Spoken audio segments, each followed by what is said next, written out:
Assalamualaikum warahmatullahi.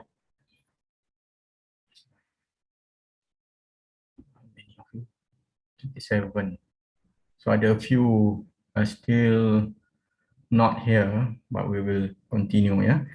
Okay, bismillahirrahmanirrahim. Alhamdulillahirabbil alamin wassalatu wassalamu ala asyrafil anbiya'i wal mursalin wa ala alihi wa sahbihi ajma'in. Subhanaka la ilma lana illa ma 'allamtana innaka antal alimul hakim.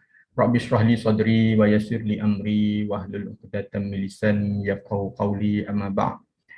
Okay, inshallah we will continue. This class is a continuation of what we talked about yesterday, wasn't it? It felt to me so long a time ago. Okay, normally we have this week after week, yeah. But I actually like it to be continuous like this. Actually, in fact, I was proposing that perhaps we can have the first 6 weeks finishing the one subject, because if the gap is too long, then you forget things. Now, yesterday we talked about phlebotomy, which is a very important procedure, yeah, without which there is no hematology, so to speak, yeah. Phlebotomy is what? Is getting the blood out of the blood vessel, in particular the vein. But we also take blood up from capillary and arteries. Yeah. So for biomedical science graduates, you will be involved in the first two, yeah, in getting the blood from the vein and from the capillary. Yeah. But phlebotomy actually covers all three, taking blood from vein, capillary and artery. Kenapa Syakira tersenyum dengan siapa ni? Slightly disconcerting for me, ya. Tiba tersenyum tengok orang. What's wrong? Tak ada apa. Are you at Mahalah? Okay.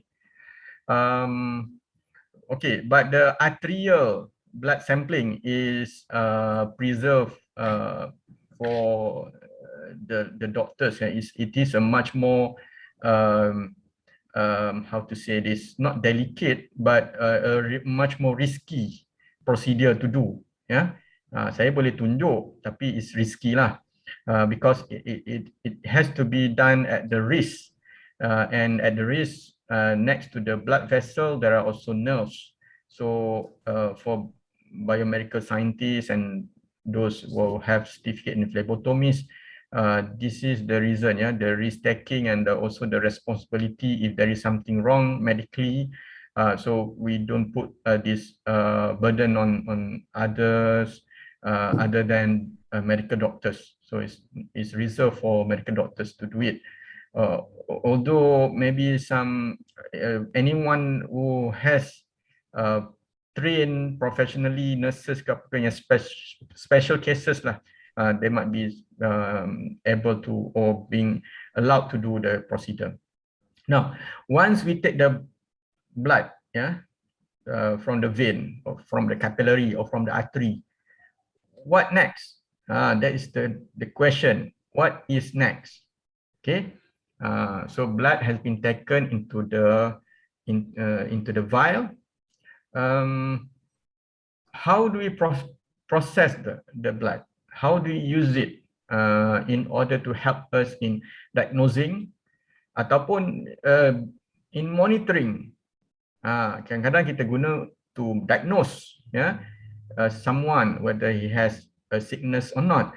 Sometimes it's for monitoring purposes. We have just given the patient has been given a treatment. We want to see whether the treatment work or not. Sometimes the blood is taken for the purpose of screening. Contoh, people who are in sport, ya, kita ambil blood nak tengok ada dadah atau tidak. There are also cases, paternity cases, ataupun apa ni, orang bergaduh pasal anak. That's another situation, yeah, where we process the blood for. Okay. What we will talk today, however, is on the basic hematology test, yeah, not the advanced one, yeah, only the basic ones that the biomedical science student, at least by graduation, should know about. There are many more, yeah, from what I will not cover everything, every single procedures in the hematology lab. Those more advanced procedures you will learn as you work, yeah, but these are the main one.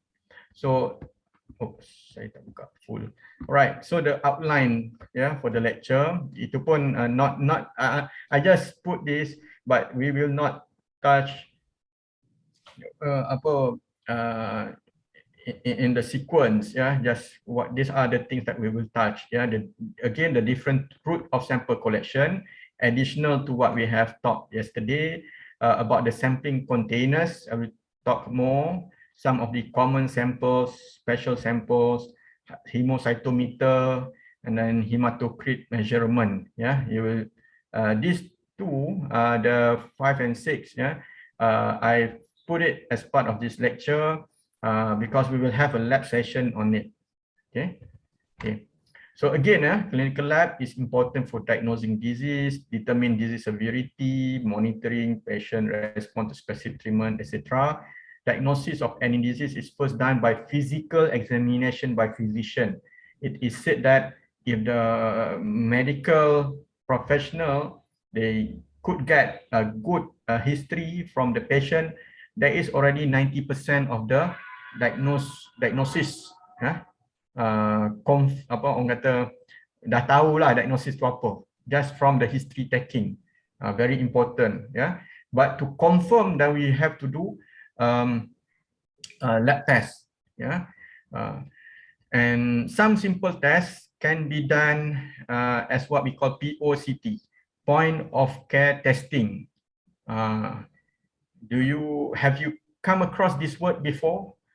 Point of care testing. Okay, so we have a hospital, yeah, we have clinic, we have problems, you go to the clinic, you get tested there, and then the lab at the clinic or the hospital will then process your samples. But there are cases yang macam apa, macam vaccine center, where there is something medical service being offered, being performed, but the setting may not be at the hospital. Okay, mungkin kalau kat UIA ni kita buat kat mana? Dekat OCD, yeah. We just stand down, we just close our PPIV center there. But many of you may also took your vaccination maybe dekat Dewan Masyarakat, sekolah, yeah. So those places which is not a hospital or a clinic is called the POCT, point of care testing. Even if a service is part of the hospital, contoh macam mana, Hospital Tengku Ampuan Afzan, ya, itu ada hospital dia, tapi ada juga outpatient clinic dia. Outpatient clinic dia dekat Bukit Sekilau tu ada satu. Okay, ada satu. So that one is outside the main hospital. That can also be considered as POCT. Yeah, people go there, and then POCT normally they have basic equipments that are portable. Mungkin blood glucose apa meter ada kat situ sebab dia boleh gerak-gerak kan. So that those are features of POCT. It could be permanent, but most is portable. They can move. So macam temporary kind of thing lah juga. If we close that outpatient clinic at Bukit Sekilau tu, we can relocate it somewhere else. If we close the hospital, susah macam tu. Okay, so POCT also normally dia punya tu very fundamental, basic, machine, and then portable, but the result maybe tak perlu yang very complicated results. Most of the result can be received on the spot, yeah, can be read on the spot, that kind of thing are suitable for POCT service. But other than that, yeah, like reading your blood count. This cannot be done in POCT. We can take the sample at POCT. Okay, we can take sample from at POCT dekat sekolah ke, mall even, at the Dewan Masyarakat, outpatient clinic and outside the hospital. But then they need to be sent to a special lab, not special lab, to be sent to a dedicated lab. Dedicated lab. Because normally the machine are not portable. The machine need someone who is well trained. It is expensive, and then it needs space. Okay. Okay. So what are biological specimen that biomedical scientists will be working with? Yeah, I've put the most common ones. Yeah, you see, but blood is at the very top. Yang blood, hematology, the mostly the specimen would be in the form of whole blood lah. Yeah, blood. Sometimes urine, sebab sometimes kita nak test presence of blood in urine. Okay, presence of blood in the urine. Cerebrospinal fluid also may come to hematology lab. So dia depends on how the individual laboratory service at a particular hospital arrange their labs. Ya. Sometimes dia tak bagi hematology, dia bagi terus kat biochem, sometimes bagi ke pathology. So depends, but in general hematology will deal with blood. Sometimes you have to expect you get some urine or CSF sample. Other than this, rarely.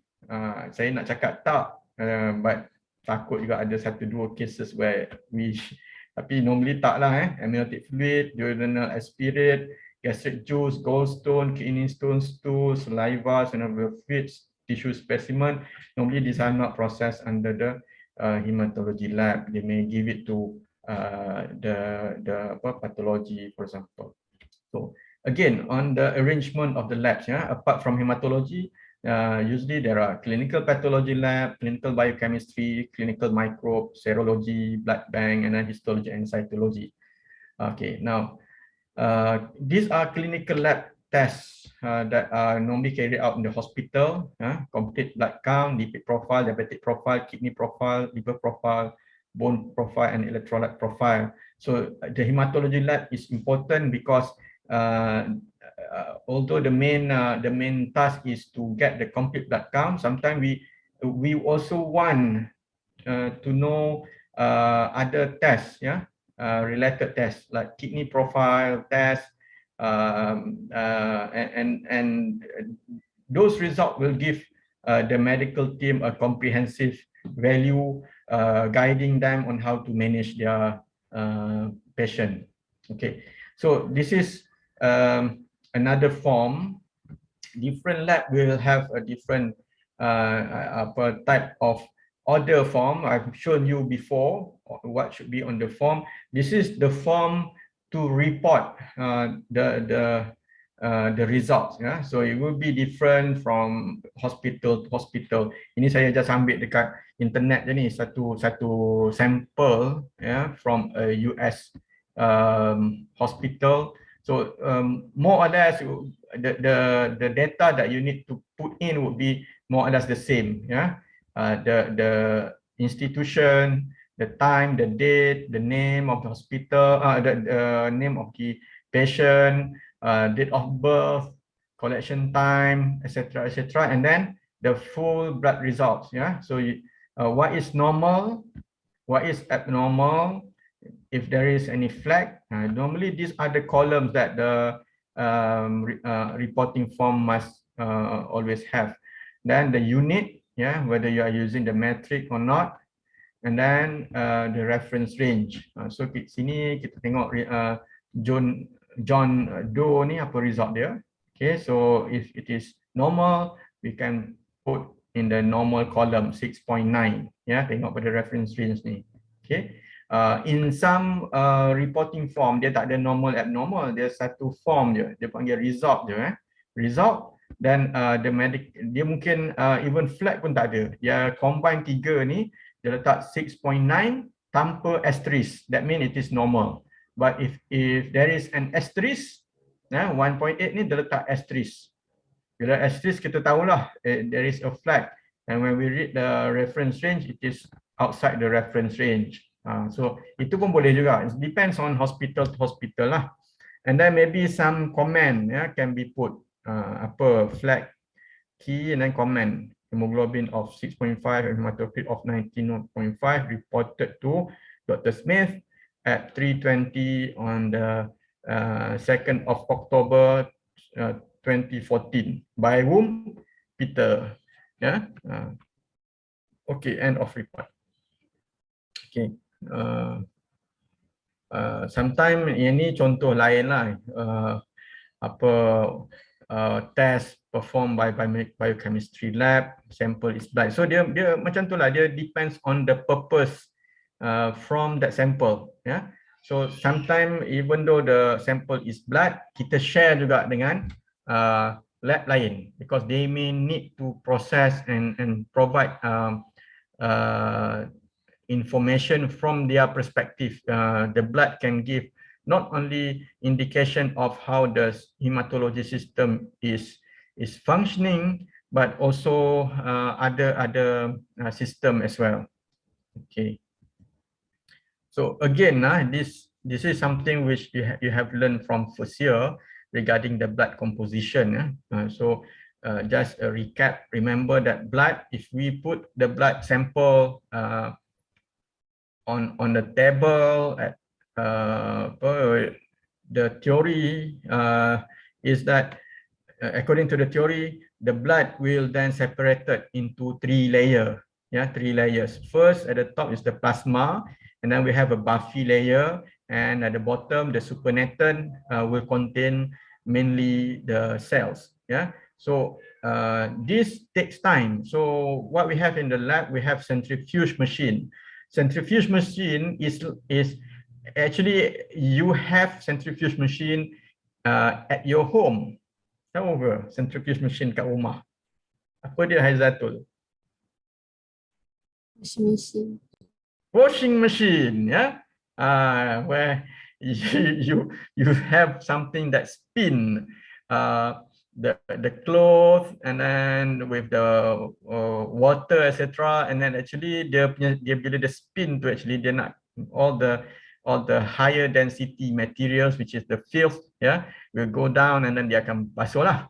Okay, so the centrifugal force in the washing machine as well as in the centrifuge machine will be able to help us get these 3 layers. The centrifugal force will help us to get these 3 layers in a much quicker time.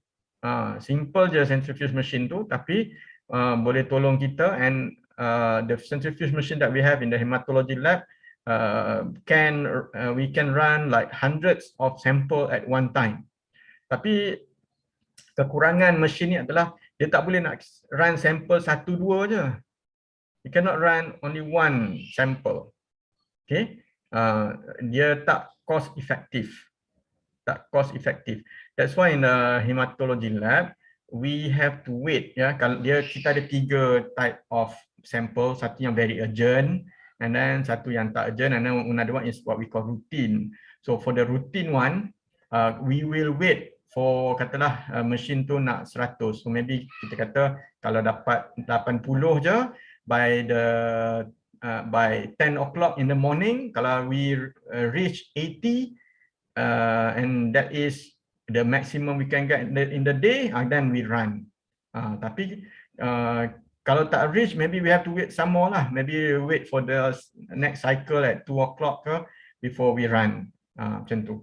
Otherwise, it does not become cost effective. But if the sample is very urgent, that's different. Maybe we have a smaller machine, then we can run all the urgent ones. Okay.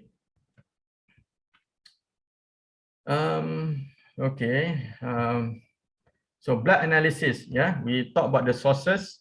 Vein, arteries, and from capillary blood. There are factors that affecting our blood source and collection method. Depends on the analyte and the investigation, and also depends on the patient, their vascular status, and also ease of collection. Okay, vascular status contohnya someone who is very old. We could not find when they become old, we could not find their vein very well. So what would happen, Aizatul? We may need to resort to take the capillary blood.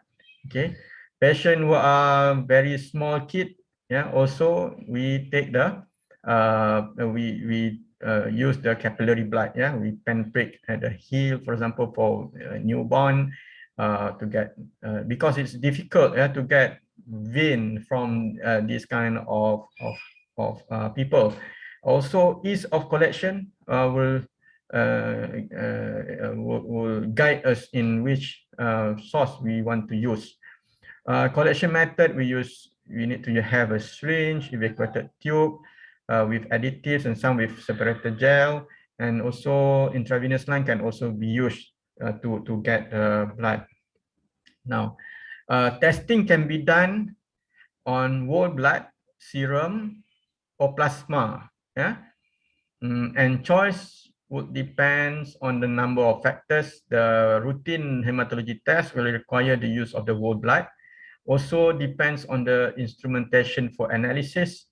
The way the test was developed, yeah, some tests are only validated on either serum or plasma, and also the turnaround time. These are the factors. Since most tests in the biochemistry lab involve analytes that are dissolved in the fluid portion of blood, so they would normally use serum and plasma. Itu kalau dalam biochemistry lab lah. Important exception include the hemoglobin, RBC, folate, and also blood gases. Yeah, these they will need the full blood. We can sometimes we in the hematology or the biochemistry lab sometimes we'll need to test on electrophoresis. Yeah, so example are like people with sickle cell anemia. Their diagnosis, the main tool to diagnose them is by using electrophoresis. There are other tests, but this is the cheapest, the easiest, also the most widely available. Easily available. Okay, I mentioned about the phlebotomy early on. Okay, so we need the following materials. Can you name them? Saya nak tanya orang ke tak payah tanya? Tourniquet. Tourniquet. Okey, tourniquet yang mana? Ini dengan beraninya menjawab. Okey. The second one on the right. Mana right? Itu kan. Right awak ke right saya ni? Yang warna brown tu. Nampak tak saya gerakkan cursor? Nampak. Nampak this one? Okay. Brown or red brown to you. Okay. Alright. So so these are the materials that you may need to use for phlebotomy. Ada tak anything that is missing?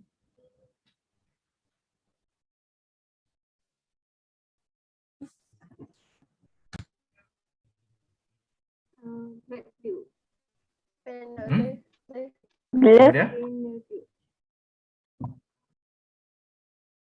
Tak dengar siapa cakap.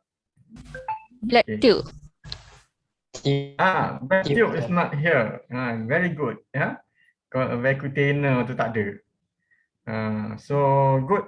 These are the kind of question you may come across in OSPI. Okay, I may give you all of this and then say what is missing. Or I will ask you, okay, saya letak satu tourniquet ni senang sangat. Takkan saya nak tanya tourniquet, tapi who knows, saya nak belanja korang satu markah, kan? Then I put a tourniquet on the table and ask, can you name this equipment? And what is its function? Apa fungsi tourniquet? So that is the question you may ask. You may be asked in OSPI.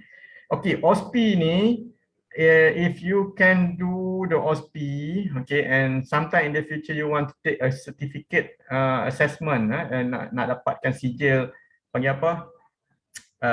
Sijil competency certificate for doing phlebotomy, kan. The question would more or less be like our OSPE, actually. Okay, cuma yang ni OSPE tu certificate of competency tu selalunya dia satu course yang also involve arterial blood sampling, and yang itulah yang kita tak cover dalam our course. Okay, now to select our vein, okay, we are talking about venipuncture.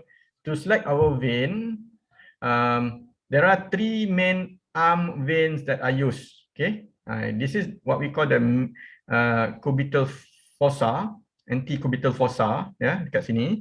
This is called anti-cubital fossa or cubital fossa. Okay, now there are three main veins, median cubital vein, cephalic vein, and basilic vein. Okay, so the median, nama dia median, maknanya dia mengarah kepada tengah badan.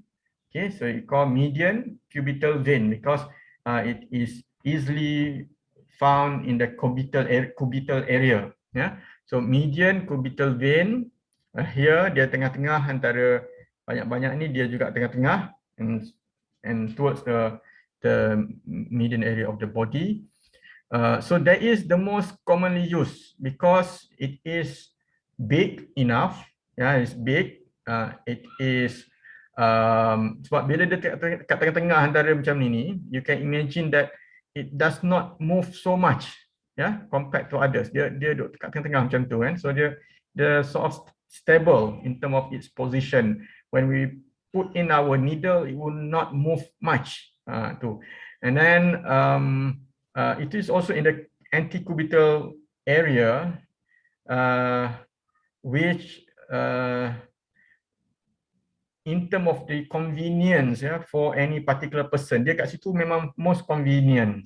Dia macam the most flexible part of our body. So when we move our hand, our arms, it does not cause much pain. It is sort of well protected as well. Yeah, that part is not tight. Yeah, banding dengan kawasan arm, shoulder. Kalau shoulder kita kena cucuk, tu pun dah rasa macam lenguh, rasa uncomfortable, kan. Tapi at that part dia memang the most convenient for most people. Ya, cucuk kat situ memang banyak kali pun kita tak sakit sangat. Okay. Tapi kalau we could not get the cubital vein, there are two more veins in that area that could be of use. One is the basilic vein, the other one is cephalic vein. So dia ke atas sikit. If I look at my own arm, I can't really see my cephalic or basilic vein sebenarnya lah. So it get some training, to locate those, and you need to have equipments like tourniquet to help you make the vein bulge, membesar sedikit. Even the median cephalic vein, median cubital vein, for some people, kalau dia tak ada tourniquet semua, it is difficult. Contoh, people who are slightly obese, not obese, obese, not diabetes. Okay, let's correct our pronunciation. So obese people, so they tend to be their cubital vein tend to be much more difficult to find. So we need to put on the tourniquet, we need to tap, they need to keep on make a fist and open the fist a few times. Those are the things that could help make the vein bulge. Okay. Arterial blood sampling, just a little bit before we stop. This is rarely done. It is very useful, but rarely done. It's used in special cases, especially if we want to take or we want to test for the blood gases, pH, bicarbonate. We want to see the O2 level, the CO2. This is very important for people who are involved in accident, apa ni, alhamdulillah, apa tu, kebakaran in fire, people who have respiratory failure, okay, that we need to monitor by doing ABGs. Saya ingat masa saya degree, I was in the mahalah lah, dekat tempat saya tu dia tak panggil lah mahalah, UK punya residential apa area ya. And one night all my Mat Saleh friend they always went out hari Jumaat malam Sabtu macam hari inilah, they will go to the pub, okay, and then balik pukul 1 malam ya, mabuk-mabuk, and then one of this guy dia masak sausage dia mabuk-mabuk tengah pening-pening tu, dia tinggal je dia punya pan with the sausage on top of the stove together with the kain, the cloth on the stove, walaupun dia pakai stove yang panas hob tu kan, the hot hob, not the fire one tu, but then at 3 o'clock we all woke up because of the fire alarm. I was shocked because in my own room, which is a little bit further than the kitchen, is all filled up with smoke. So semua lari bawah semua, lepas tu kena marah sebab I didn't look for my friends yang lain-lain. Siapa yang ingat orang lain kan kalau dia terbakar. And then we were brought to the hospital and we kena check lah, semua benda lah kena check, termasuk ada yang blood gases pun kena ambil semua. Okay, so those are the kind of situation where we might get or have to take blood sample for blood gases. Okay, I think we stop there. Shakira can quickly change the link.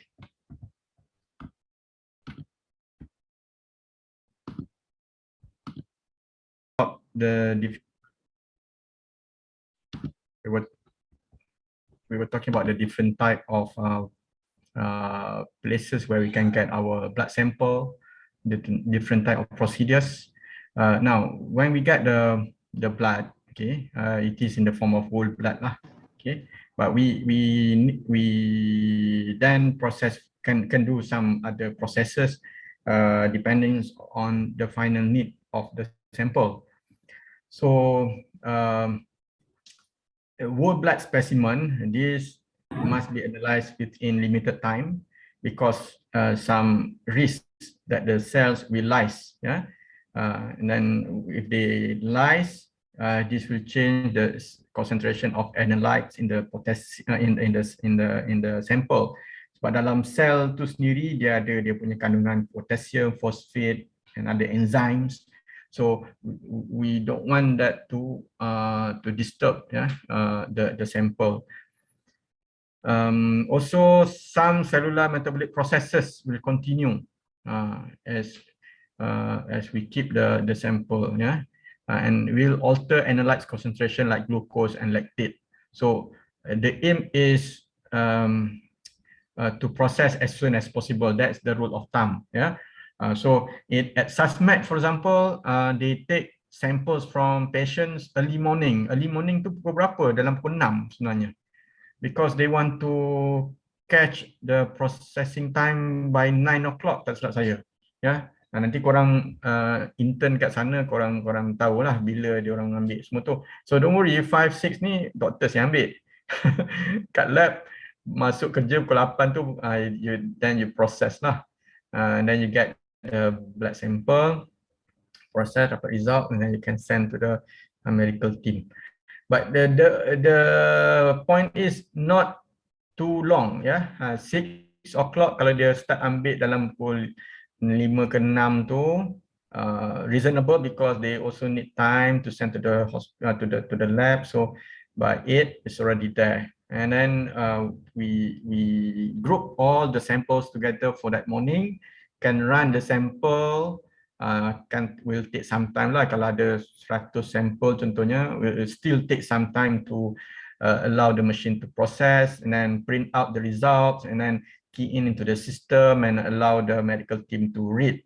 So that's 9, 10, then we get the results. So that one is routine check. I also always go and for my mother's medical checkup ya. Macam hari Isnin ni pukul 7.30 saya akan bawa dia dah. 7:30 in the morning we go to hospital. But normally the result will come up the next day before 5. Sebab yang ni macam mak saya ni outpatient lah kiranya, dia bukan yang patient dalam hospital, not at the ward. So we come in the morning between 7 to 12 too, and then all the result will be released the next day, after 12 lah the next day. So I think they will group ataupun tunggu sampai pukul 12 tu mana-mana orang yang datang. Saya bawa 7.30 tu sebab 7.30 tak ada orang. So masuk tu orang yang pertama atau yang kedua. Terus cepatlah. If you come at 12 you have to wait. And then I think by 5 in the same day tu dah dapat dah result. Cuma dia normally dia ask dia suruh call the next day lah after 12 to get the results of the sample taken the previous day. Yeah. Right. Now we can also process the whole blood to get the serum and plasma. Yeah. And this is done using the machine as I mentioned that have some kind of centrifugation procedure. Then we also need nanti sekejap lagi saya cerita macam mana nak buat. So the serum and the plasma, they are different because the serum contains no clotting factors, yeah, whereas plasma contains all clotting factors. So if you imagine, yeah, plasma ada clotting factors, apa type of diseases may need to use plasma for their diagnosis? Faham ke soalan saya? You have done basic hemato, right? So there are diseases that are related to clotting factors deficiency. Okay, so anyone who need a diagnosis of whether they have clotting factors deficiency or not, for this patient, kita kena ambil blood sample dia, kena run full blood count dia semua, but also we need to take the plasma and do test on their plasma. Yeah, looking for the presence or the absence of the clotting factors. Yang case yang macam ni, we have to take plasma lah, baru kita boleh tahu. We cannot take the serum only. Okay. Now, this is how we prepare the serum. We draw the blood as usual. Then we have to select vacutainer that has no anticoagulant. And then we let the vacutainer to stand for 20 to 30 minutes. Allow for the clot to form. Yeah, clot to form. And then quickly centrifuge the sample to speed the separation. Dia form ni supaya apa? All the clotting factors lah. Ya, clotting factors tu biar dia bergumpal dulu. Maknanya consume. And then affect greater packing of cells. Clot and cells will separate from clean serum and settle to the bottom of the vessel. Then we can take out the cell. Yeah, so penetrant is the serum which can be now collected by dropper or pipette. And then we can test immediately and store at -20 or -80 for further analysis. Plasma blood, this tube should have anticoagulation material. Ya, tadi kalau nak buat serum pakai yang tak ada coagulation, is no anticoagulant. This one should have anticoagulant. Okay, after centrifugation, the blood sample will be separated into 3 layers. Yeah, so this is the procedure. We draw the blood, select the vacutainer, mix well, and then allow to stand for 10 minutes. Centrifuge to speed separation and affect greater packing of cells. And then we get the supernatant, which is the plasma, and then test or store for subsequent analysis use. So the main difference is in terms of the vacutainer that we use, and then how long do we need to allow the sample to stand. 10 minutes for plasma, this one for serum 20 to 30 minutes. Okay. Okay. Now, specimen rejection. Yeah, specimen that are not properly labeled or have no label at all must be rejected. Specimen that shows that there is some improper collection or improper preservation, improper transportation, itu kena reject juga. And then specimen submitted without the proper completed request form also. Okay, hemolysis is one of the commonly encountered reason why we reject blood sample. It is due to the release of hemoglobin as the red blood cell has become ruptured. So we will see that plasma or serum appears pink to red in color.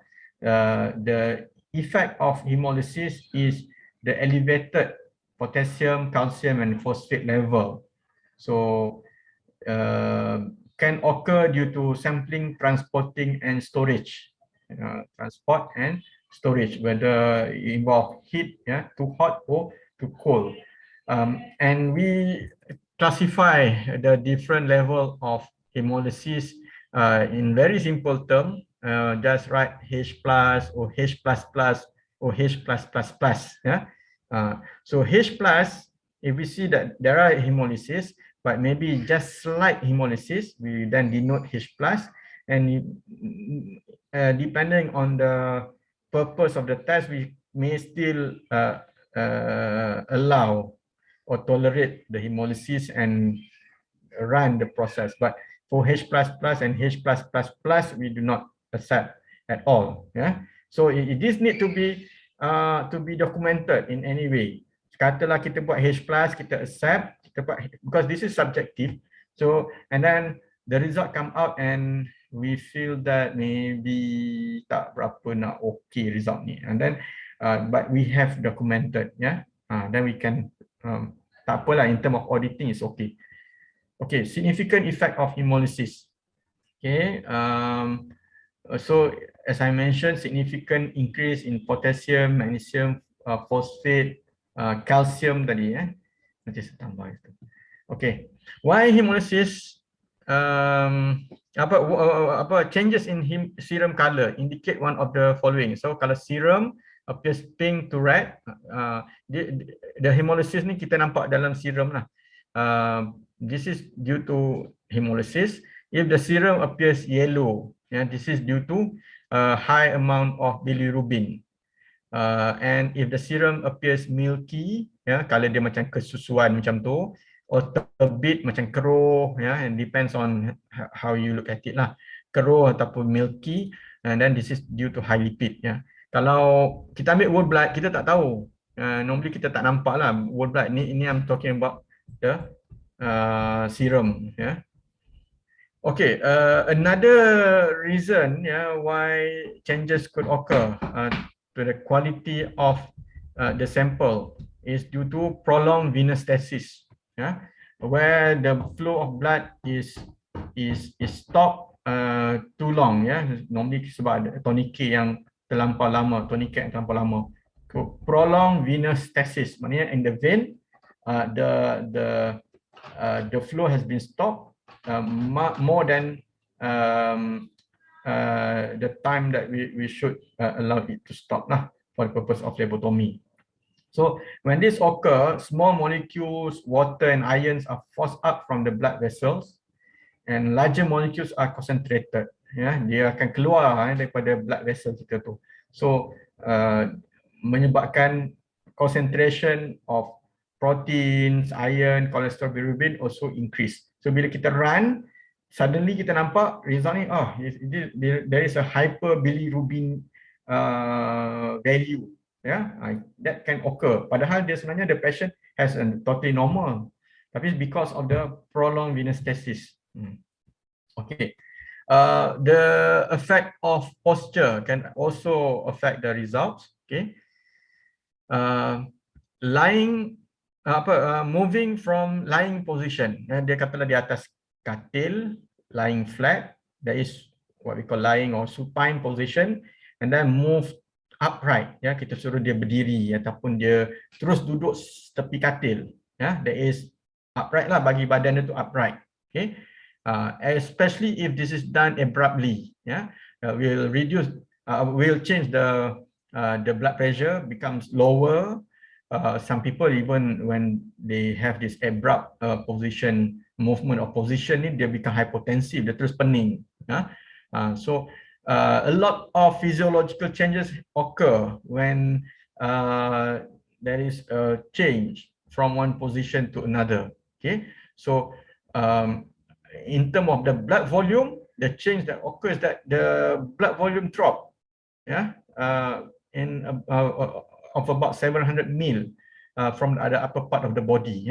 So we need to give them some time before dia betul balik. Dia okay je, but this is something which is totally normal, but you need to allow for time to for the body to correct. Tapi kalau orang yang ada hypotension, known hypotension, you have to be careful, otherwise they can immediately collapse. So in the supine position, there are also changes. Okay, from the upright, if you let them lie, there are also changes that could occur. So I'm just telling this so that we understand. The point is that if there is movement from one position to another, from the point of view of a phlebotomist, you need to let them recalibrate, so to speak. Maybe 2-3 minutes for them to normalize. Okay, I mentioned about interferences in terms of hemolysis. Okay, they can cause changes in the color. And any tests that are colorimetric will be changed. The lipemia, lots of fat, and proteinemia or proteinemia, lots of protein, they cause color to be turbid.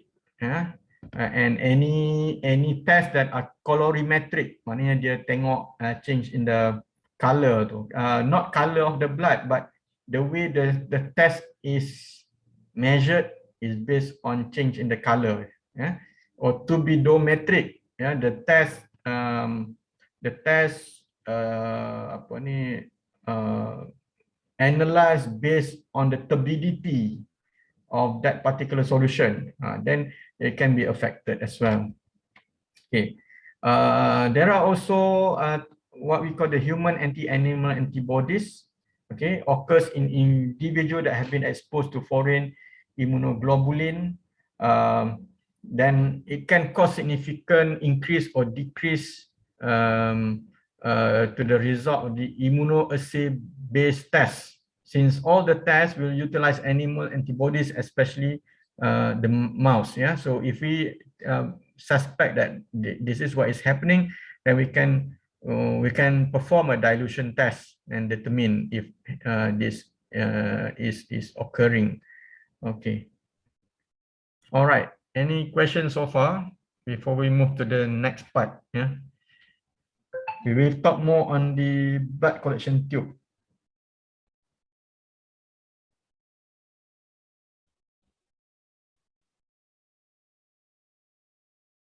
Okay. Right. Have you had any lecture at all on the collection tubes? Siapa yang ada? Shakira, did you have any lecture previously on blood collection tubes? No. No, okay. Because I used to give lecture for clinical biochem, and that's where I introduced this about the collection tubes. But and then it will be repeated here. But then I no longer teach clinical biochem, so we will cover it here. So I mentioned about the blood collection tube before. There are many of them, different types, noted by their color. Cool. So this is from yesterday, phlebotomist anatomy, and then these are the things that the phlebotomist must know. This would be your best friend. After this, berapa banyak best friend ada ni? 2, 4, 6, 7, 9, 12 good friends. So the first group is the blood culture tube or vial. Okay, nampak ada yang hijau, ada yang merah. Again, this is depending on the hospital lah. dia pakai apa. Tak kisah color apa, you need to read the label. Dia blood culture ni, untuk blood culture ni, dia memang top cap dia memang macam ni, pendek tak macam ni. You will notice it immediately. Dia memang design supaya different from others. Dia has a flat bottom. This one a curved bottom. This one is flat bottom. The diameter is bigger, and then they normally comes in pairs. You need to read here. Dia akan tulis back apa-apa. Satu will be for anaerobic bacteria. The other one is for aerobic bacteria. So when you take the blood sample, you put the you put the blood into here and also into here, and then we send to the microbe lab. Okay, phlebotomist yang buat, tapi because this is microbial culture, okay, you need to send it to the microbe lab. Hematologist ataupun hematology lab, we don't do bacterial culture. That one will be given to the microbe lab. Okay, so they will then see at their media, on their media, what type of bacteria will be grown. Okay. Okay. Then the second type of tube is the citrated tube. Okay, citrated tube, pale blue. Yeah, pale blue dia punya cap. Okay, then the third one is the tube for serum, with or without clot activator. Yang macam ni ada clot, ni ada dia punya apa? Without clot activator, with or without gel separator. You need to read dia punya label lah, to note what they are. Red cap, ada yang orange or yellowish cap, and then ada yang red and blue. Red ni dia ada macam belang sikit. Okay, nanti kita tunjuk after this. Some labs, they may have slight variation with regard to the cap color, tapi dia macam different, dia cuma in term of the spectrum of colors. So it's still red, but maybe this one red dia slow sikit, into red dia gelap sikit, macam tu je. Okay. Then the fourth group is the heparin tube. Heparin tube dia pendek sikit lah. Pendek sikit, and normally comes in pale yellow or green. Pale yellow or green. Okay, and then we have EDTA tube. Don't worry, just look at my slide, don't take note, whatever. Okay, don't worry. And then we have the EDTA tube. Sometimes dia pinkish color macam ni, sometimes dia what we call this, purple color. Tapi normally in exam situation kita akan refer to purple cap, or sometimes kita kata lavender cap, or EDTA cap. EDTA tube. Kita akan sebut dia apa? Purple cap or lavender cap. Nama lavender tu girlish sikit lah. And then EDTA tube. Jangan cakap EDTA cap, it is EDTA tube. Terpulanglah macam mana pun nak sebut, asalkan everyone in the lab understand what we say. And depends lah, kita kena tahu dekat lab tu dia selalu sebut macam mana. Mungkin lab ni dia biasa orang sebut purple, follow je lah. Okay, kat lab lain mungkin dia akan sebut EDTA. Macam saya selalu sebut Falcon tube. Ada satu tube tu, saya sebut dia Falcon tube. Kalau dekat UK, Falcon tube sebab dia kat tepi tu memang tulis Falcon lah. Ada perkataan Falcon. Okay. Tapi kat Malaysia, bila saya balik sini, dalam lab, bila saya sebut saya nak Falcon tube, semua orang tak faham. Faham benda yang sama sebab lab here they use the term BD tube. BD tube. Sebab tepi tu bila saya tengok balik, oh rupanya memang dia tulis BD tube kat situ. So it depends on the lab that you are working with nanti. But the last one, the last group, ini senang sekali nak ni sebab dia ada satu je dia punya tu, is the tube for diabetes. Glycolytic inhibitor will be there inside this tube. It is grey in color. Okay. Okay, so ada two major types lah. Ada yang serum, ada yang plasma separating. Alhamdulillah. So I put it in the table like this, according to the color, according to the additives that are present in the tube, and then the principle in the of why the tube is designed or manufactured as such, and their uses. Yeah. So lavender, for example, we use it for any or all the hematology, basic hematology tests. For blood bank, kita nak check for the blood group, etc. Yeah. And then for HbA1c test. Okay. Light blue, the first group yang tadi sodium citrate tadi, dia ada calcium chelating agent, and we use it for PT, PTTT, thromboplastin. Yeah. The green tube, which has the heparin, heparin. So it could be sodium heparin or lithium heparin, tak kisah, but it has heparin. Heparin binds to thrombin and inhibit the second step in the coagulation cascade. Is good for testing for the enzyme, hormones, as well as electrolytes. Okay, then we have the red, black, or sometimes total black color top, containing sodium citrate, calcium chelating agent, and we use for ESR. The gray one contains sodium fluoride, potassium oxalate, or potassium oxalate. Now, both of them are glycolytic inhibitor, and then we can use for glucose. Yeah, the royal blue, that one is used for toxicology or trace element or metals, looking for pollution, exposure to toxic metals. Yeah, and then the yellow one, it has anticoagulant, ACD, and then we use for DNA studies, paternity tests, HLA, tissue typing, etc. So the point is that there are many different types, and you have to take the blood sample. If you need to take do multiple tests, then you have to do it according to the order of draw. Okay. In many cases tak perlu buat banyak-banyak pun. Dia just in certain cases lah where we have to do multiple tests. All right. Any questions so far? Okay. So the tube that we use. Yes. What about the tube for babies? What do you mean tube for babies?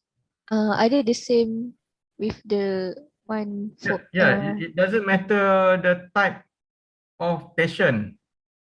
The type of apa ni? Test that we want to do tu, that would determine. Okay, that would determine the which vial we need to use. Yeah.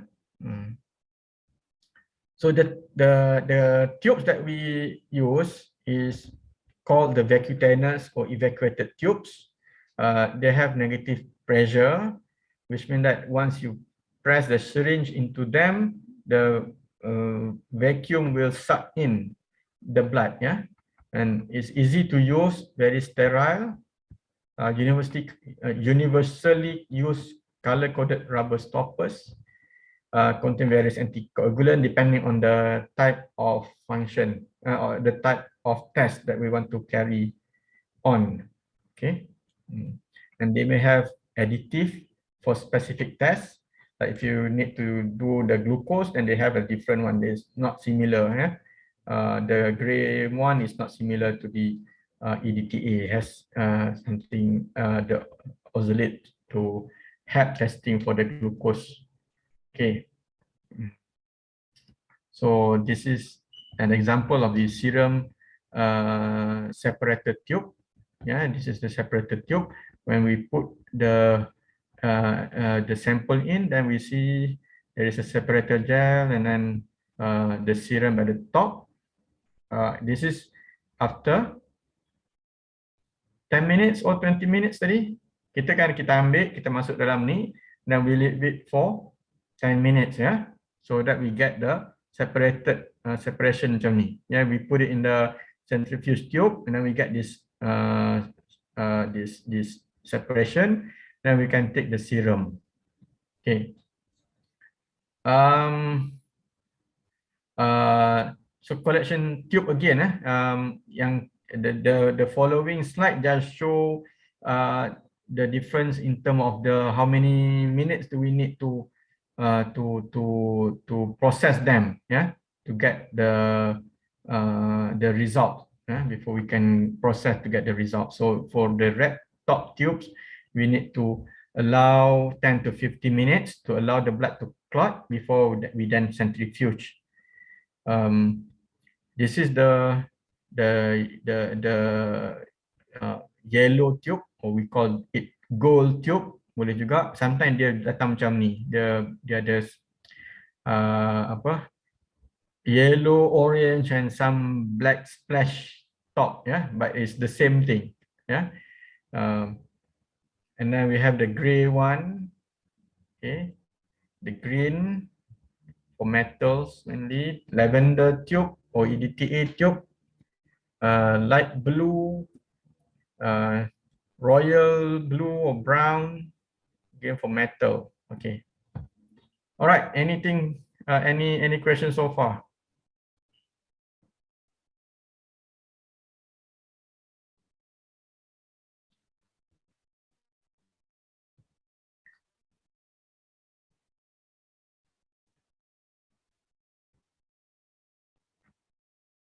Check.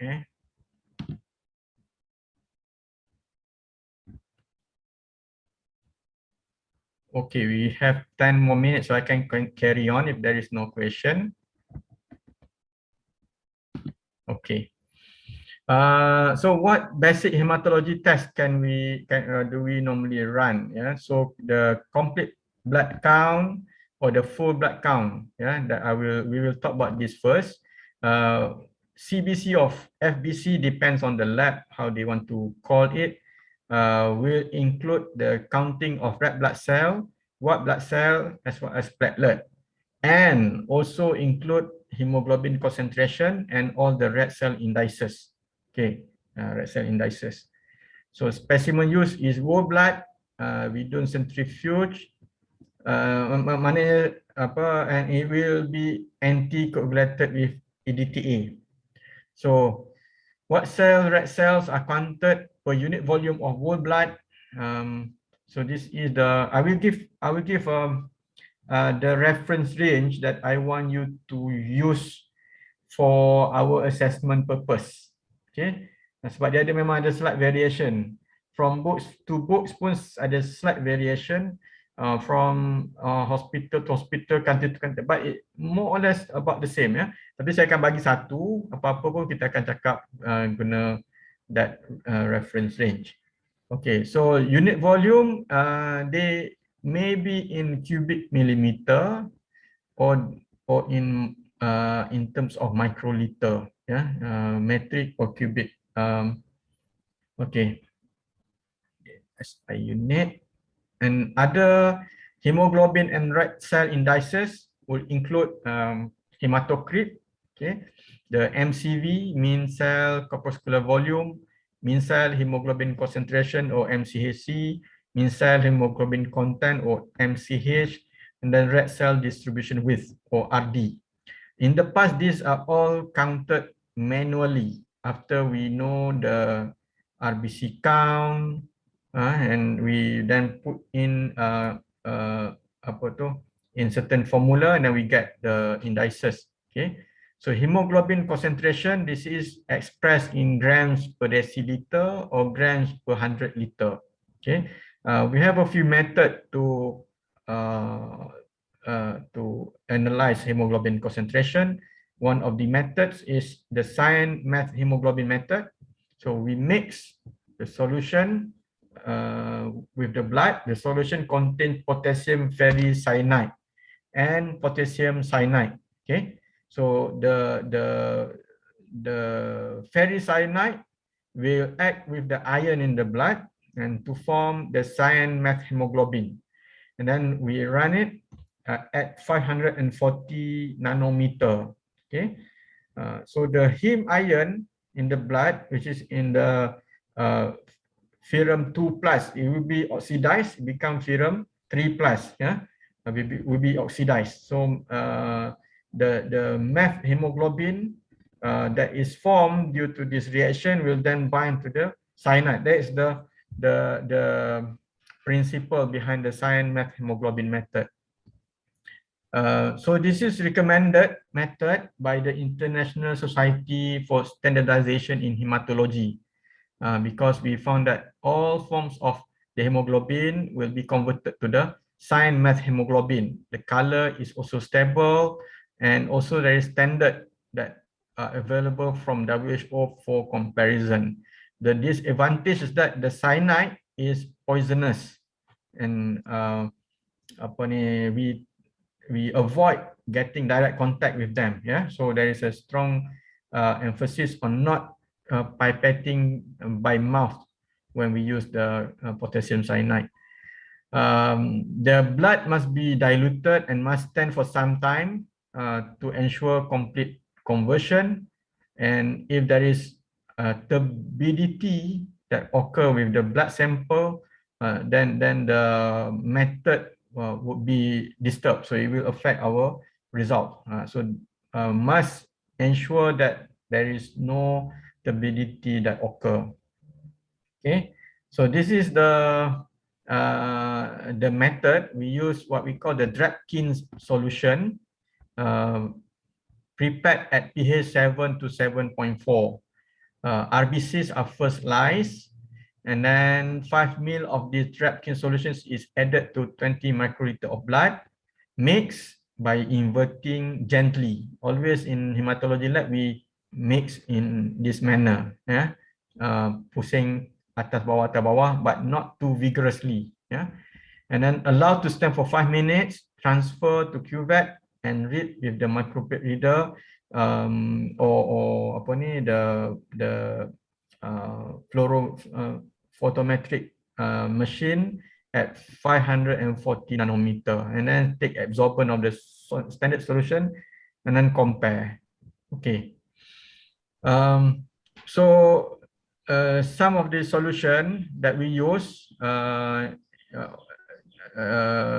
these days, we use the SLS method, yeah, for the automated reading, which has been shown to also bind to the hemoglobin. But this SLS, yeah, they absorbs at 535 nanometer. So that solves the problem with using the cyanide. So this is the reading using the cyan meth hemoglobin here in purple. Then we have the deoxyhemoglobin graph and the oxyhemoglobin in red, deoxyhemoglobin in blue. So you can see it more or less mimic the deoxyhemoglobin graph. Okay, this is when we use the SLS.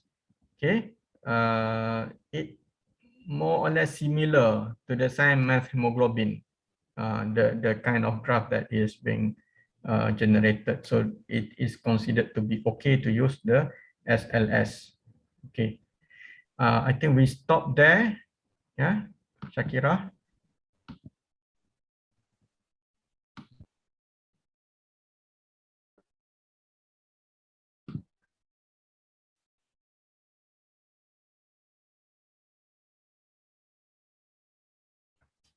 Okay, boleh kita buat quiz.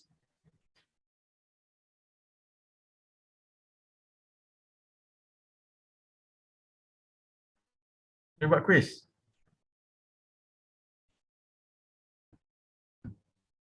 Shakira gelap. Tak dah. We will finish our class first. I don't intend to talk to detail on the other cell indices. Just basically to jog your memory and to introduce to this to the few indices that we routinely do in the lab. Can you hear me clearly? Yeah. Okay. So. Boleh, Doktor. Boleh, Doktor. Right. So we were talking about the hemoglobin. We were talking about this, yeah. red cell indices. Maknanya when we run our sample, we get the full blood count, and then also these are some of the indices that is also included in the full blood count, yeah, hemoglobin, hematocrit, red cell count, MCV, MCAC, MCH, and RD. So most of these are these days calculated automated using the automated machine. In the past, we used to calculate using formula, yeah. Kalau nak cari balik formula tu, you can look back in the reference book. So here I will quickly run through and introduce the terms, yeah. So we talk about the hemoglobin and how we test. We use the sign hemoglobin, and then now we improve by using the SDS, SLS, instead of using the oxy hemoglobin method in the past. Okay. So we use LS, and then another term, another result that commonly come about from the automated machine is the hematocrit. Yeah. Now, in the past, this is calculated or measured very crudely. We have a hematocrit tube, so we fill up and then wait for a while and centrifuge the tube. Then we get the tube. We take out the tube, then we can see the separation, yeah. And the hematocrit is measured somewhat subjectively by looking at the percentage of blood. So kita measure the length of this, and then the length of the one where there is cells at the bottom, and then estimate the percentage. Yeah, the hematocrit is basically the percentage of the red cells that are packed. Yeah, so at the bottom of the tube. So if you go back into history, doctors in the past, they carry their own, like a briefcase, yeah, briefcase containing solutions, containing bottles, and also one of the tools that they will carry about is the hematocrit tube. And they run this quickly and looking at the hematocrit level like this. So it's normally the hematocrit is about 35 to 45% volume over volume. So that is the amount of red cells, yeah, very concentrated nah, by a crude estimate. So there are a few other techniques that has been offered or used. So there is the micro hematocrit, and then if we know what is the complete blood cell, then we can calculate using formula. There are also conductivity, meaning we use the early machine one, they use the electrical conductivity, and then also if we have the total hemoglobin concentration, we can also calculate from that. So this is one of the formulas. Yeah, you see the hematocrit can be calculated. If you have the values for MCV and RBC, you can actually calculate the hematocrit back. Yeah, and hematocrit also, if you have the hematocrit on MCV, you can calculate the RBC. So it's interchangeable. So this is the formula. Hematocrit is equal to mean corpuscular volume times red blood cell concentration or count, red blood cell count, and divide by 10. Yeah. So what is the use of hematocrit? It is used to reflect the number of circulating red blood cells. So if it is low, it means that the red blood cell in the body is low, and then if it is high, that means that there is a high number of red blood cells. But you see, this is can be misleading, because sometimes a person may be very dehydrated, so you get a high amount of hematocrit. If they are overhydrated, so the red blood cells sort of diluted, yeah. The number of red blood cells is diluted, so you get low hematocrit. So slightly misleading. So this is the challenges in the past, and still also a challenge today. So when we get somebody who is on fluid, on fluid in the ward, so if they are overhydrated, which could happen, we may get a misleading values of hematocrit as well.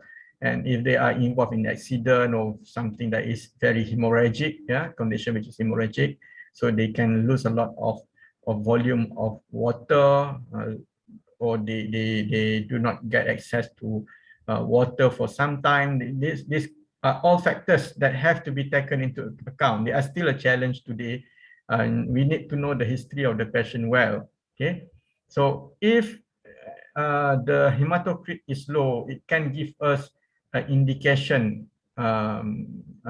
such as the capacity of the oxygen carrying capacity of the system. So whether we need to give more, and then we find out what's the root cause.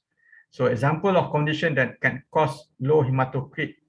So if there is any internal or external hemorrhage, orang yang ada accident, or somebody who is prone to bleeding internally, and then complication of chronic renal failure due to, example, common one is kidney disease.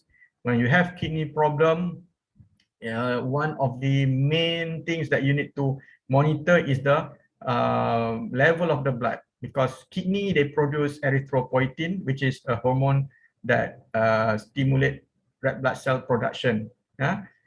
So this is a very common question. Even in hospital, we want to ask this. Commonly we want to ask this because the relationship between kidney and also the blood system. Okay, pernicious anemia, which is due to vitamin B12 deficiency, can also cause hematocrit.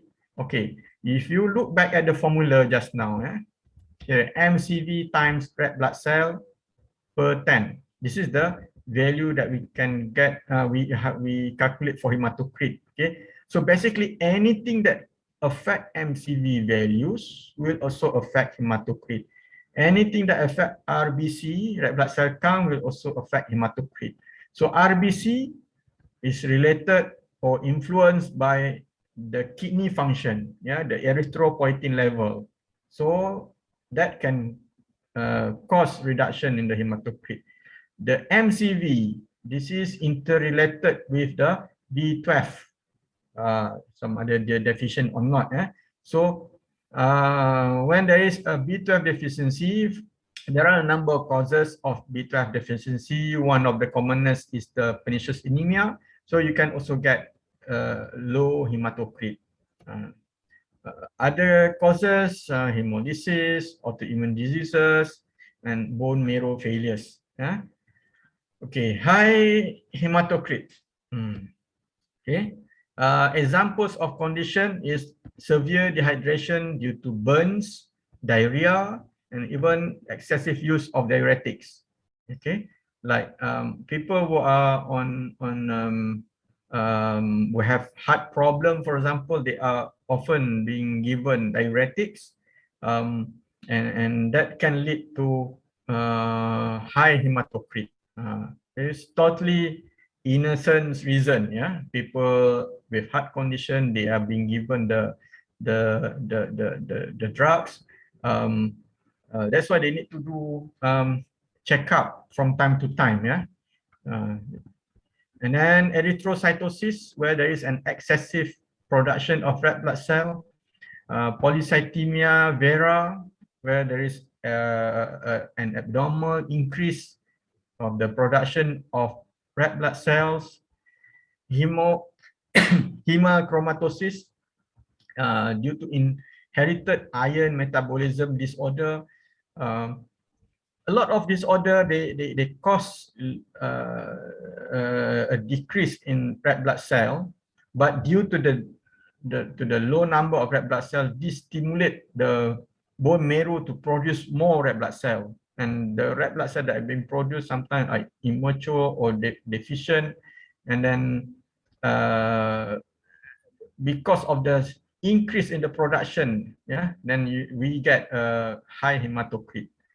Okay, so excessive intake of exogenous EPO, exogenous erythropoietin. So person with kidney failure, for example, or they have a disorder that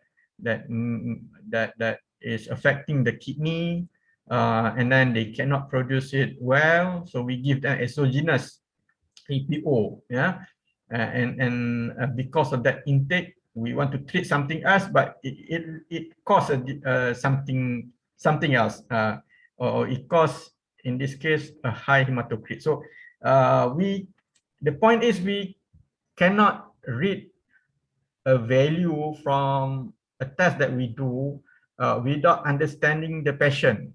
Macam case macam ni mungkin the way to manage the patient is quite simple by managing the amount of EPO. Okay. Another case where we find a high hematocrit is in premature babies, okay, in newborn. Okay.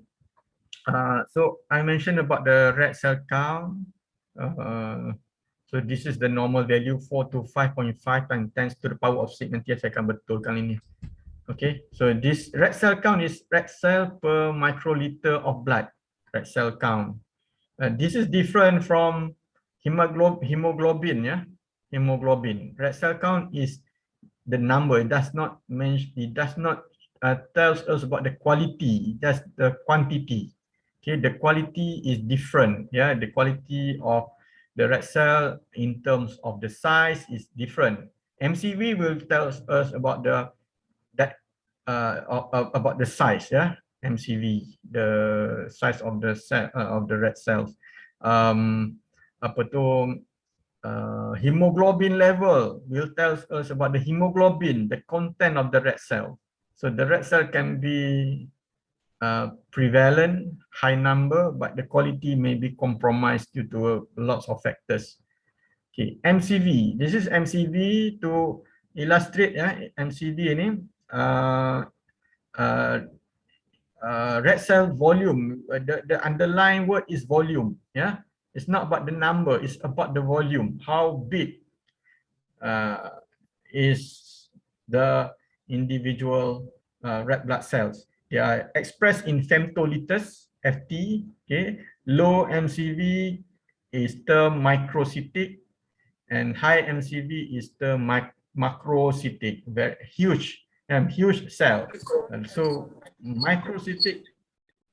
Kenapa? Microcytic is low MCV. So you need to go back to the books and look at what can cause low MCV and what can cause high MCV. There is the MCHC, which is the mean cell hemoglobin concentration, which is a term to denote the hemoglobin concentration of packed red cell volume. Meaning that we don't count the plasma in this calculation. So low MCHC is what we call the hypochromic presentation of the blood cells, and the high MCHC is the hyperchromic. We can see the quality again of the red blood cells, whether it is very, very, very pale, hypochromic, or is it strong red, hyperchromic.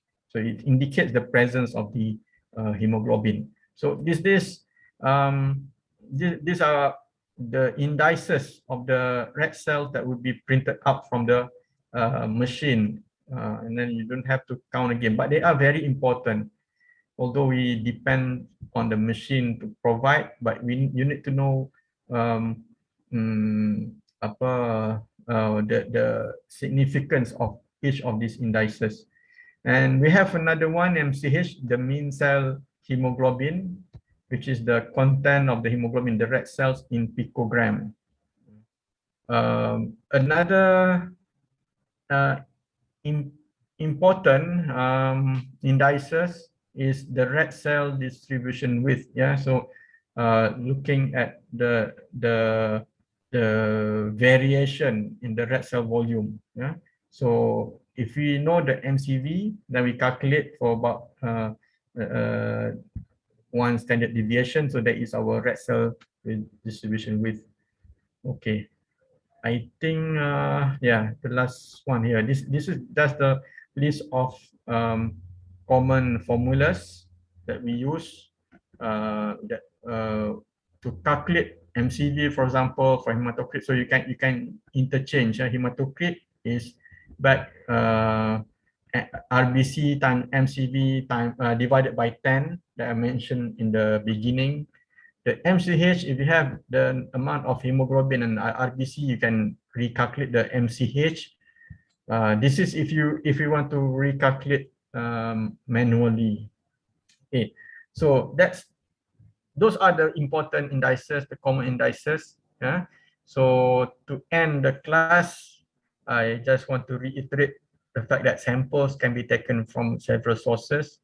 And then there are several types of containers that can be used according to functions.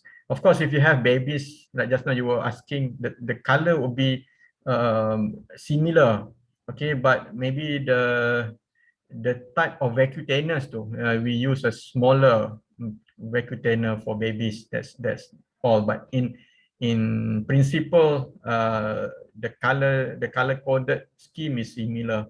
And then hematology samples will be processed. There are steps. There are procedures that may be conducted in order to get results that are relevant. Yeah, relevant results. So we need to.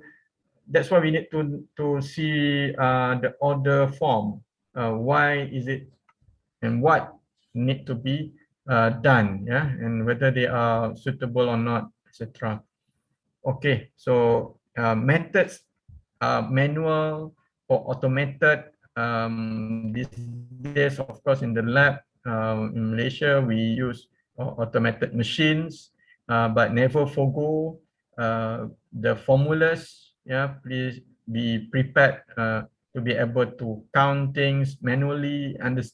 Understand that there are formulas. Yeah, in the lab, the formula should be there somewhere, okay, for references. So if you have cases like floods, for example, and then no electricity, you may get partial results of the test, etc. I do not know. So we are prepared for any circumstances. Okay, I think that's all. You want to do some quiz?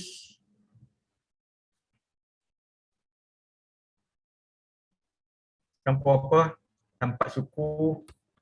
We end quite early today. So nak buat quiz tak? These quiz are not counted. Yeah, we have a different quiz later on. Nak try? Boleh je. Boleh. Okay, quiz number 1. What do you think? Cephalic vein is suitable for arterial blood gases investigation. It's very simple quiz. True or false? Take a piece of paper and just write down.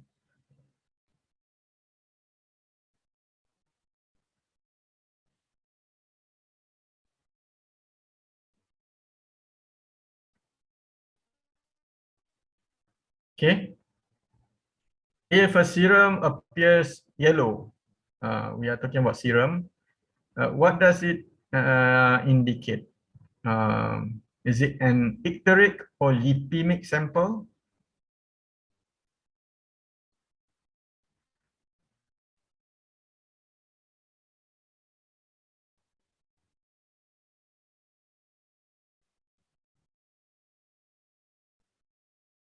Okay, number 3, lavender top vacutainer contains EDTA. Okay, is that true or false? Okay. To prepare serum, number 4, use a vacutainer with no anticoagulant. True or false?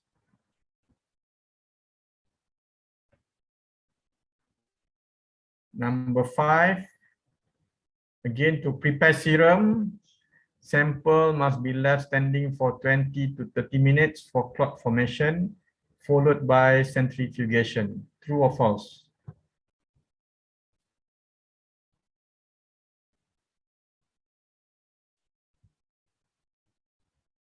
Okay, number 6. Okay, lipid profile test is not normally done in the clinical biochemistry lab. True or false?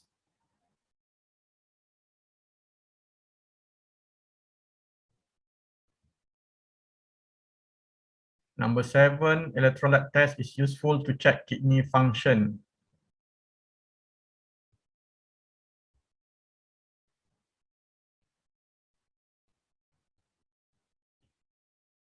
Okay, age, sex, and race are among causes of inter-individual variation in hematology tests. True or false? Inter-individual, inter-individual. Number 9, transportation is one of the pre-analytical conditions that could give variation in results.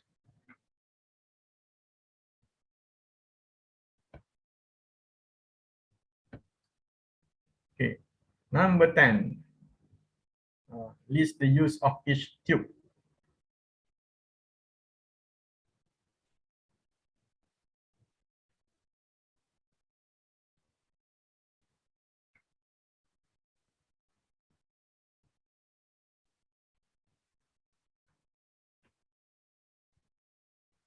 This is a bit challenging because I just mentioned in passing. Just don't worry, just try to remember. If you don't remember, that's okay. Tengok short term memory punya ni. Ingat tak? Red cap and then the green cap and what we call the tiger cap.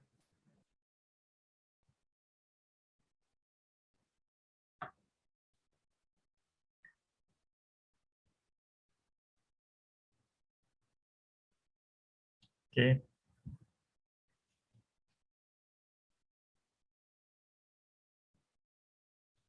The gold cap and the blue cap.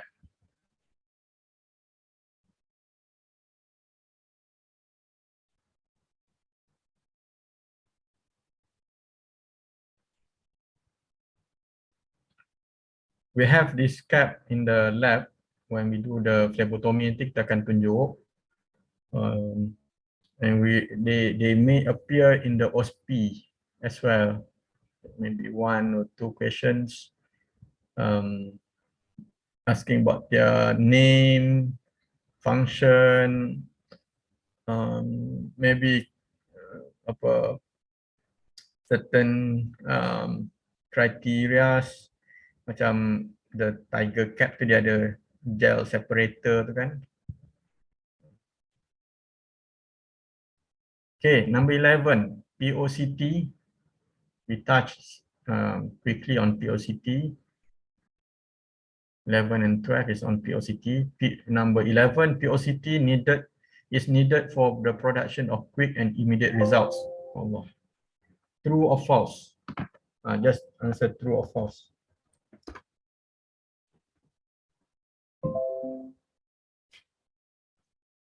Okay. POCT involves test for tumor markers. Okay, saya tak cakap apa-apa pasal tumor markers, but I did mention something about tests that involved in POCT are simple tests, right?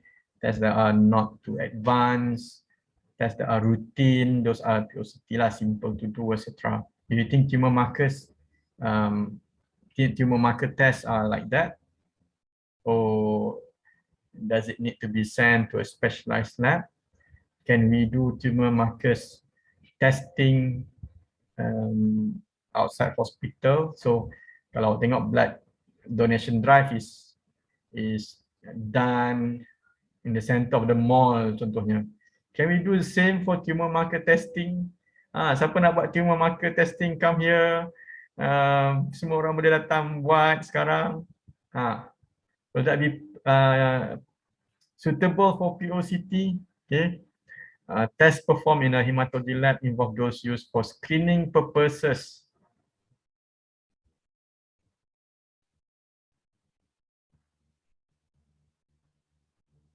Yes, and true or false, yeah. Okay, number 14. This is the kind of question that is often come up.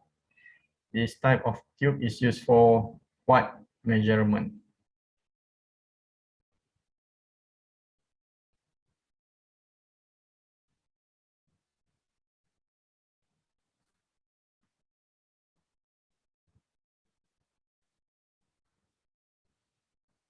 Okay. So usually when I give my quiz, yeah, if I leave it open like this, it's used for what measurement? I get all sort of answers because UIA students are very creative. Okay, macam-macam jawapan dapat. Okay, so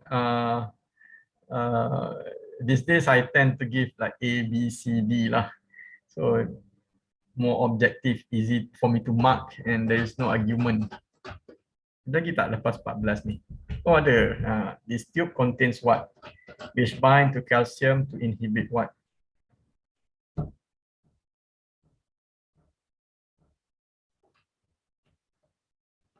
Very easy, isn't it?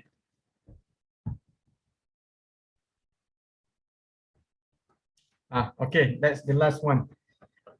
Okay, I will leave this question for you to answer. You can go back to the slides and find their answers. Yeah, they're all there. Only a few that we may want to discuss. Yeah, POCT nombor berapa tadi? Bukan nombor 4 tadi, nombor apa tadi? Saya copy sekejap tadi. Tak sempat nak edit semula. But go back to that question on POCT. Needed for the production of quick and immediate results. Yes, that's true. POCT involve tests for tumor markers. Okay, nombor 6 ni tak ada tadi. But number 7, test performed in hematology lab involve those used for screening purpose. Yes, true. Okay, apa? Then there is another set of quiz that you can do for practice. Nanti saya nak betulkan balik ni. Tadi saya buat tadi tak sempat nak edit balik. Okay. Okay, I leave you at that point. Wassalamualaikum. Oh, another thing. I just remember the attendance list. I give to Shakira after the class. Then you guys sign up, yeah. Okay, thank you. Thank you, Doctor. Thank you, Doctor. Thank you, Doctor.